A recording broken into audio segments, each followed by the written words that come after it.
Hi guys, my name is Kinko and today I'm going to be playing Firewatch. I don't know too much about this game, it looks pretty good, so we'll see how it goes. I see you, Julia. She's about your age, late 20s, laughing with well-dressed professors and grad students from nearby CU Boulder. You, Henry, are out drinking with your pals. I approach her. I'm drunk. So, what's you know, major? You're pretty. Yeah, that's me. That's it, people. You're pretty, she says coolly. You are not. You are a future hangover. What? You reply confused. Someone should buy you a cheeseburger, she says. I love her already. Love cheeseburgers. She flags down a waiter, and 1 week later you are Julia's boyfriend. That's how I roll. Only takes me a week. Oh, cool. Where are we going? On a hike? Ding!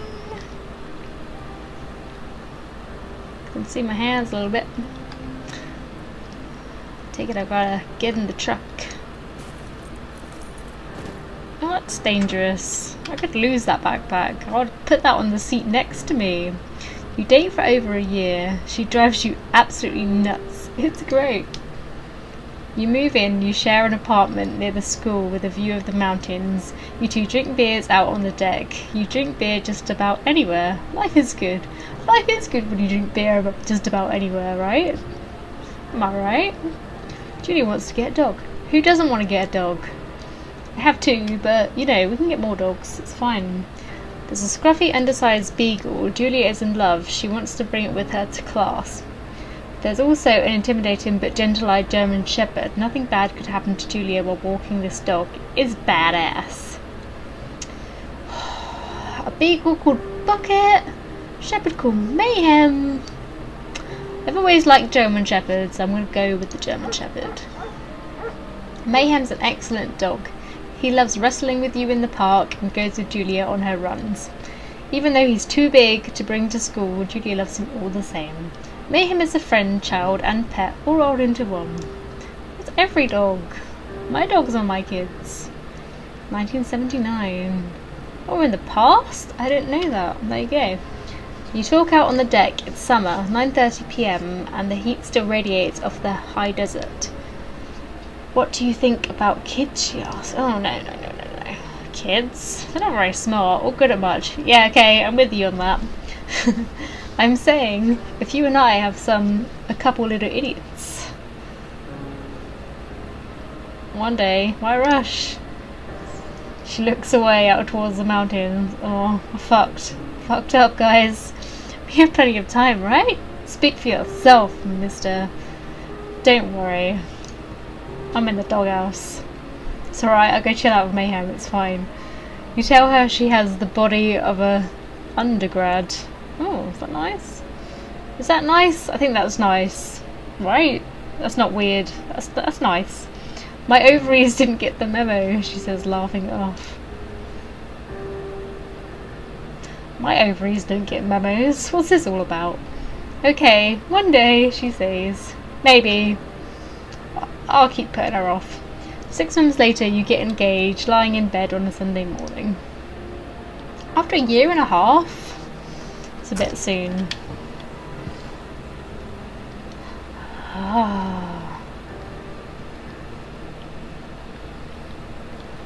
You're in the country. Learn to live with bears. I tried to learn to live with bears in Rust, and that is not fun. Don't forget to check in. Okay. Oh, it's so beautiful. I feel like I can smell the pine. 1980. It's a Thursday night and Julia is 4 hours late. She doesn't call. You're worried and get angrier by the minute. It's my facial expressions as I'm going along. Should have been an actor. She walks in after you've gone to bed. Okay, I'm gonna stop trying to act now, because that's not cool. She's not quite drunk. She's clearly been having a fun time. You fight when she gets between the sheets. What? Let your woman go out and have a fun time. I don't want to ignore her or get mad. I'll just ignore her because I'm sleeping, right? You don't touch each other all night. Good, because you could probably get too hot. The next day, you feel guilty for being so angry and ask her about her evening. She says it was great. You hold onto a tiny pill of resentment. You make some coffee and go to work. Let your woman have a good time. 1981. Julia still likes to draw. She draws plants from her research. She draws all the places you go. She draws you. You pose and flex like He-Man. You frolic like a Victoria's Secret model. Oh man. Because I'm a chick, I'm gonna go for flex like He-Man. But that'd be way funnier. Well, I know I'm not chicken game, but yeah, the game knows me, man. Oh, I wanted to see my painting. Wow, spiky spikes of Deathington. Where are we going? This is cool. Like a little story and a little adventure all at the same time. Two folks.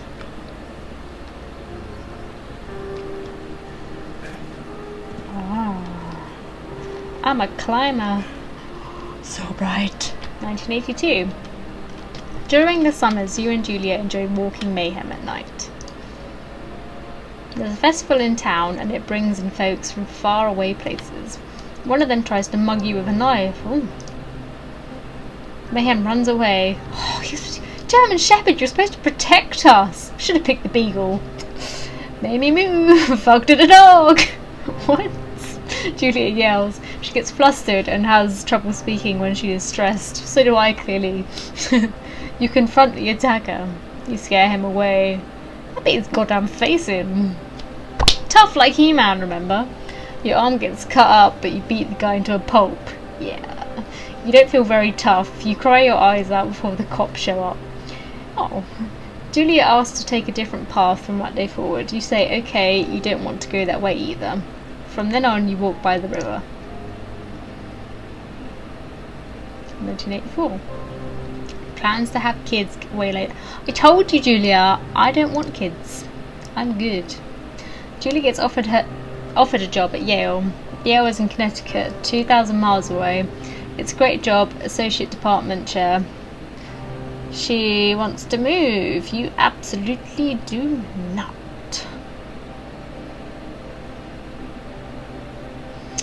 I don't know. It's again. She wants to go out and have a good time drinking with her friends, and she wants to have a job. I guess she can go. I'd move with her if it was me. You ask her if she'll commute back and forth. You don't want to move to Connecticut. She says that'll be hard, but she'll do it if you won't move. You tell her not to pass it up if that's what she wants. She agrees. She flies back to Boulder 3 times each semester. 1985. Julia was sent home from Yale on paid leave after having an episode. She lost it on a colleague for borrowing books that were important to her research. What did she do? I reckon she threw her feces at them or something. She didn't remember she had happily loaned them to him just 2 days prior. She was found crying in the stairwell. You say that maybe you guys should talk to someone about it? You make macaroni and drink wine and try to forget about it. Yeah, that's me. It works. Yeah. You watch Dallas on TV and sleep together on the couch. I think that's a nice thing to do. Just forget your troubles, man. Like, can't I move? Oh, okay.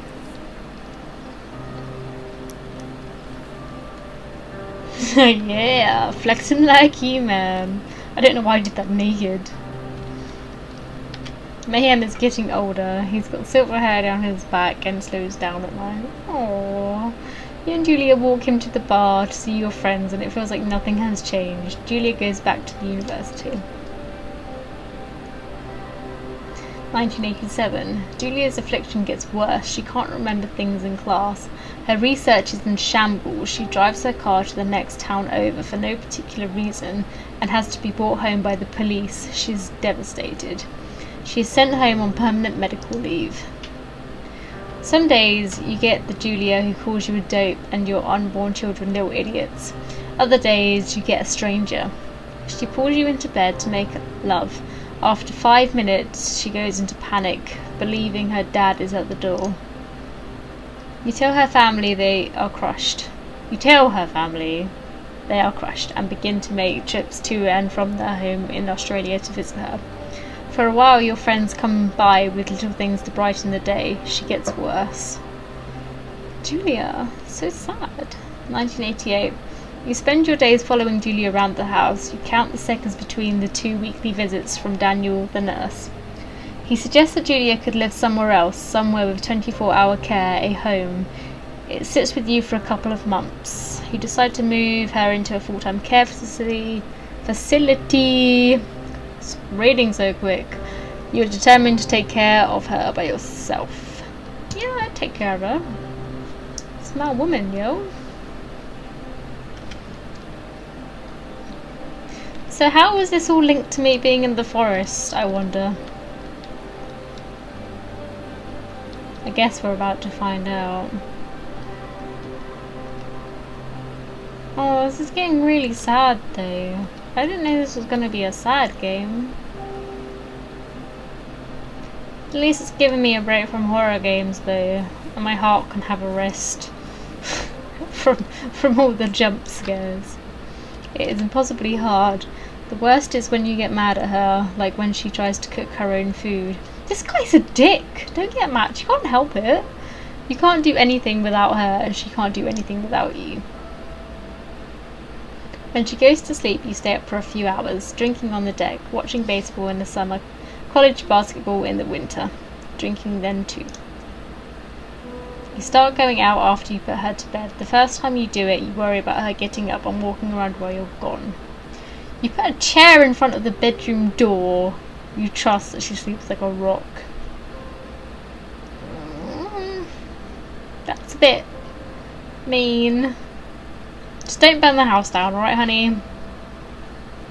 You go to the same bar at the boring end of Pearl Street. Pearl Street is nice there. Is that a saying? I don't know what that means, sorry. Over time you tell Sheila, the bartender, everything. It's a huge weight off. You're home and in bed by 1 AM, a couple nights a week. You look forward to those nights. 1989. One night you were stopped at a DUI checkpoint.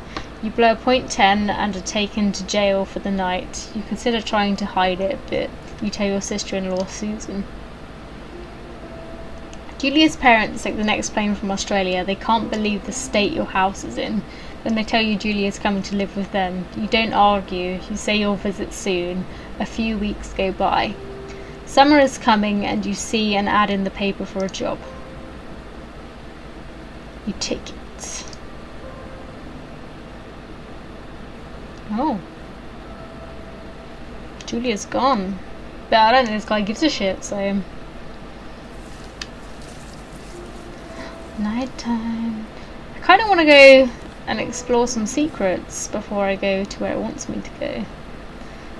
But now I'm kind of thinking there's not going to be any secrets. And that's actually just where I came from. Okay, I'll be good. I'll follow where it wants me to go. Or I'll just end up getting lost in the wilderness. And I'll never get back to the text and find out what happened. What job did I take? For being the world's biggest dick. Not literally, like, you know. Never mind. I know what I mean. You know what I mean. It's all good. These stairs look pretty rickety to be coming all the way up here. Hey, just kick that open. Oh, punch the microphone off. Is that how you punch things? That's how I punch things. Just turn shit on. 2 Forks Tower, this is Thoroughfare Tower, come in. Fuck this book. Fuck this book too. I don't need this shit. I know you're there, your lights are on. Yeah, alright, I'm just having a little nose around. Supplies for 2 Forks. Hello, 2 Forks, come back. Pick up your radio. Oh, look at that little raccoon. That's so sweet.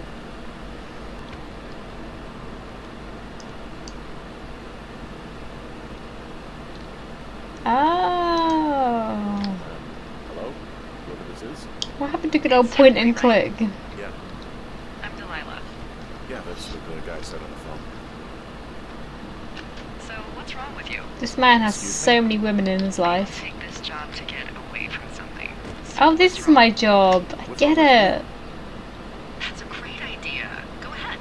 Look, I just hiked for 2 days, so I don't really follow whatever it is you're doing right now. You take a stab at what's wrong with me. Fine, then can I sleep forever? Sure, buddy. Okay, now go ahead.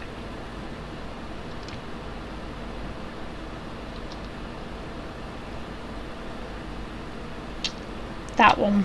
Okay. You've killed 3 husbands. You're a black widow, and you're just out here until the heat dies down, and then you'll kill again. Very good. Bravo, Henry. I know I got it. Okay, I sleep now? Not quite. Now you. Okay, good night, bye. Let's see.